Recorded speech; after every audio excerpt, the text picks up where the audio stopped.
When it comes to Sega's biggest failures, one of them arguably has to be the SEGA 32X, which is kind of a shame because I really enjoy the platform. I know that's kind of strange, but I do. I actually have a full North American library of 32X cartridges. I remember getting one as a kid and playing games like Star Wars Arcade on my Sega Genesis via the 32X attachment, and I just absolutely loved this system. I loved seeing all these polygons and all these interesting games that I felt that the Sega Genesis was not capable of doing at the time. Of course, the Sega 32X was a commercial failure though. It really didn't make any sort of impact in the marketplace, and many people think that the 32X just absolutely sucks. Let's get my buddy Billy from the Game Chasers thoughts on the 32X.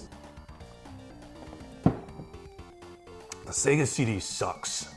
Thanks, Billy. Thanks. Appreciate that, buddy. But yes, the 32X was an absolute commercial failure for Sega and was sort of one of the catalysts for their downfall. But could the 32X have actually been successful? Could it have found a place in the marketplace, and could it have actually thrived? I think it could have, if they would have done a few certain steps along the way to make the 32X a more attractive platform. So what could have saved the 32X? Could the 32X have been a success? I think it could have. So in this video, that's what we're going to talk about. We're going to look at the history of the 32X, what sort of competition they should have been going after, what sort of system they should have made with the 32X, and then talk about the timing of the system itself. So sit back, relax, make sure you subscribe to the channel, and let's talk about how the Sega 32X could have been a success. Hey, RGT 85. Hey, Sean. Oh my God, it's Stevie Richards!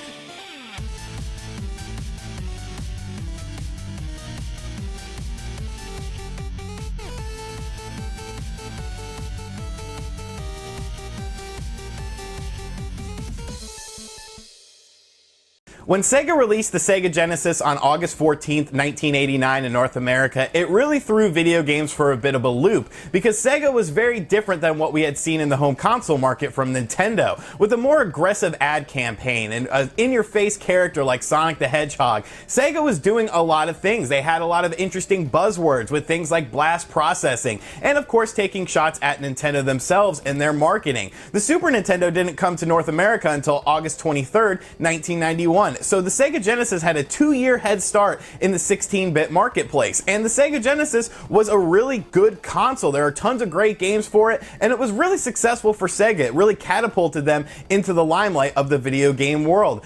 Of course, as time goes on, more home consoles enter the home console marketplace. You saw things like the 3DO and the Atari Jaguar come into the marketplace, so Sega started to get a bit worried. For some reason, Sega was very worried about the Atari Jaguar, which we'll actually talk about the Jaguar later. And Sega of Japan actually talked about Project Jupiter, which was a new independent console, which is essentially a beefed up Genesis with more colors, 3D capabilities due to the SVP chips seen in games like Virtua Racing on the Genesis, and a lower price point to what the Sega Saturn was going to launch at. Joe Miller of Sega of America's research and development team, however, hated the idea and said it should just be an add-on instead of its own platform. Thus, the 32X was born. When it was first shown at Consumer Electronics Show in June of 1994, Trip Hawkins, who was the founder of the 3DO company, stated, "Everyone knows that the 32X is a band-aid. It's not a next-generation system. It's fairly expensive. It's not particularly high performance, and it's hard to program for." Both Sega and retailers had some pretty high expectations for the 32X, however, and after some initial success with a price launch of $160 in North America on November 21st, 1994, unfortunately Trip's words came true. A vast majority of the titles for the 32X didn't even bother to utilize the added horsepower of the system. Lots of 16-bit ports came to the system with little upgrades, and aside from a few stellar titles, the 32X just didn't have a place in the market with the Saturn and the PS1 coming. So what should they have done with the 32X? They should have done what they originally intended and make it a standalone system, and I feel like that would have actually worked. Hear me out on this. Sega was actually doing something called the Sega Neptune, which was supposed to release in fall of 1995. That would have been under $200. Instead of an attachment, it was a 2-in-1 system that played both Sega Genesis and Sega 32X carts. This is where the system would have been much more successful if this had launched instead of in November of 1994. Much like a mid-gen refresh that we see nowadays, the 32X could have had a lot of options in terms of both games and performance upgrades for Sega Genesis titles. Look at the Super Game Boy, for instance, which was an attachment for the SNES that allowed for enhanced versions of Game Boy games to be played on the television. If the developer didn't want to build something for the ground up for the 32X, they could have implemented the added horsepower of the system to make a game that would be 32X enhanced, cutting down on the amount of shoddy ports that would only work on the 32X. The entry fee for Sega fans with the Sega Saturn was $400 at launch, so a new system that would play all of your old Genesis games and have enhanced features for select games and have its own library of 32X games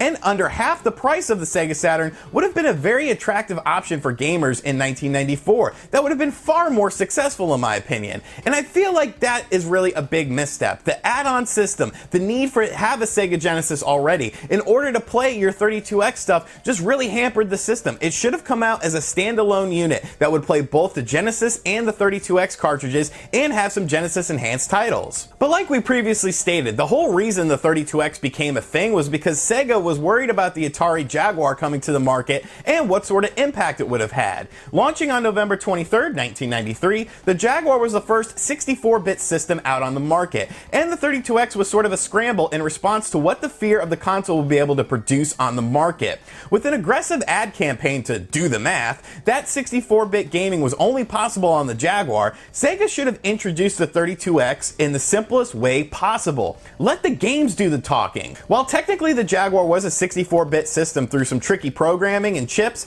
the 32X was far superior in producing next-generation 3D games than the Jaguar was, with two main examples, Virtua Racing Deluxe and Virtua Fighter vs. Checkered Flag and Fight for Life.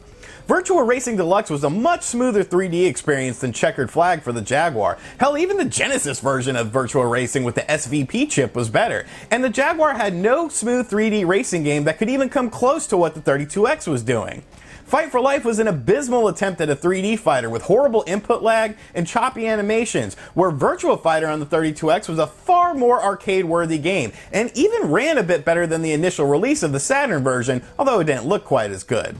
Sega didn't shy away at taking shots at competitors in their marketing, and they could have absolutely crushed any sort of clout that the Atari Jaguar still had on the market just leading up to the 32X's release. No one would have bought an Atari Jaguar if they saw a comparison screenshot of Checkered Flag versus Virtua Racing Deluxe, or Fight for Life versus Virtua Fighter, and Sega could have had a lot of momentum building up into the launch of the system. Arguably though, the biggest downfall of the 32X was simply just the timing of the system. Like we said earlier, the 32X launched on November 21st, 1994 in North America. The Sega Saturn launched in Japan on November 22nd, 1994, one day later, and came stateside on May 11th, 1995. Now the launch of the Sega Saturn is something we'll talk about in another video, as that's a whole nother can of worms. But the main point is that a lot of people were very skeptical of the 32X launching so close to the Sega Saturn in Japan. The problem is though, both of these systems were arguably rushed. Sega had a majority share of the gaming market in 1994, so they didn't need to be so knee-jerk in response to everything.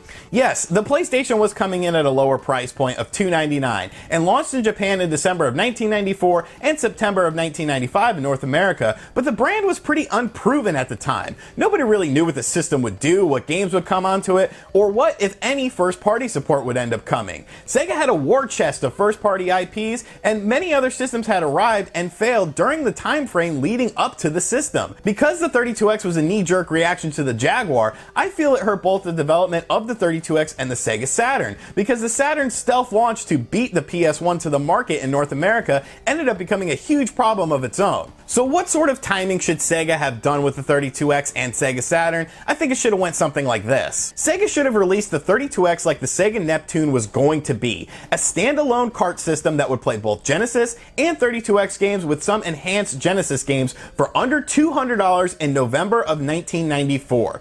The Sega Saturn should have been worked on a bit more and possibly delayed to ensure easier development, a large library of games at launch, and tight third-party relationships. Even if the Sega Saturn did have to come in with a higher price point than the PS1, a beefier lineup of launch titles would have secured Sega a much bigger spot in the gaming marketplace during the 5th generation, with the 32X standalone still being an attractive system for gamers on a budget who still wanted some next-gen like experiences at the time. Games like Virtua Racing Deluxe and Virtua Fighter really showcased the power of the 32X and allowed for home arcade experiences that the Sega Genesis and the Super Nintendo just couldn't do. Sega of course had a huge library of arcade games as well to port, so it would have been interesting to see if Daytona USA would have made an appearance on the 32X as well. The Sega Genesis was supported with first and third-party titles until 1997, and adding in some 32X arcade-like experiences and enhanced Genesis games would have made the 32X still relevant in the gaming marketplace overall. Now, do I think this would have made the 32X a runaway success? Not at all. I'm definitely not saying that. I just think it would have been far more successful than what the 32X ended up being. With a short lifespan on the marketplace and a very limited library of games, I feel like if Sega would have done these steps, the 32X would have had a much longer lifespan, would have had a larger library of games, and would have probably made Sega a decent bit of coin. Some gamers were hesitant to jump into the next generation of games because of the high price point of these new next generation systems like the PS1 and the Sega Saturn. So being able to utilize your Genesis library with some enhanced Genesis games along with arcade-like experiences that only the 32X could do on cartridges at that time would have made the system very unique and something very special, I feel. But of course, hindsight is 2020. It's always fun to look at the history of things, which we'll be doing something more like this in the future, looking at the history of the Sega Saturn. But I just wanted to do a video like this because I really like the Sega 32X, and I think it could have been far more successful than it was, of course, when it hit the marketplace. So let me know in the comments section down below what you thought of this video and what you think about the 32X in general. Obviously, this is a bit of a different style than what I normally do on the channel, a bit more historical stuff, but I think you guys will enjoy it, and I had fun making it. So thank you for checking out this video. If you're new to the channel, make sure you subscribe and turn on notifications, and as always, I will catch you guys on the next video. Later.